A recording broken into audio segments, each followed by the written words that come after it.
ఒక middle class ఫ్యామిలీకి చెందిన వాళ్ళు ప్రొడ్యూసర్ కావటం వెరీ రేర్. అంటే you don't aim for that. మిమ్మల్ని నేను దిల్ రాజు గానే చూసా అలా, యాక్చువల్లీ కేమ్ లైక్ దట్. నా లైఫ్ లో అయితే ఫస్ట్ ఆర్యా ఫిల్మ్ అక్కడ దిల్ రాజు గారు డిస్ట్రిబ్యూషన్ స్టార్ట్ చేశాను. స్టార్ట్ చేసిన తర్వాత సక్సెస్ఫుల్ గా వెళ్తూ ఉండి ఎప్పుడైతే సుక్కు నాకు ఆపర్చునిటీ ఇచ్చాడు. అరవింద్ గారితో అప్పటికే నాకు ఒక మంచి జర్నీ ఉంది.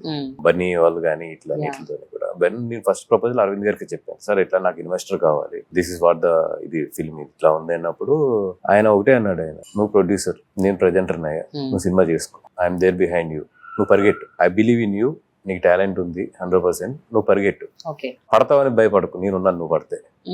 మరి నా దగ్గర ఇన్వెస్ట్మెంట్ నువ్వేం అవసరం లేదు, నువ్వు కష్టపడు, నీ కష్టమే ఇక్కడ ఇన్వెస్ట్మెంట్, మీ అందరం ఉన్నాం కదా ఇన్వెస్ట్మెంట్ కి, నువ్వు పరిగెట్టు, ఫస్ట్ పరిగెడితే నేనున్నాను, దిల్ రాజు ఉన్నాను, బన్నీ ఉన్నాను, ఇంతమంది సపోర్ట్ నీకు ఉంది ఇండస్ట్రీలోని, నువ్వు పరిగెట్టు, ఏదన్నా ఉన్నా కూడా మేము చూసుకుంటాం. ఇంకా ఆ ధైర్యం వచ్చిన తర్వాత ఎవడ అవుతాడు.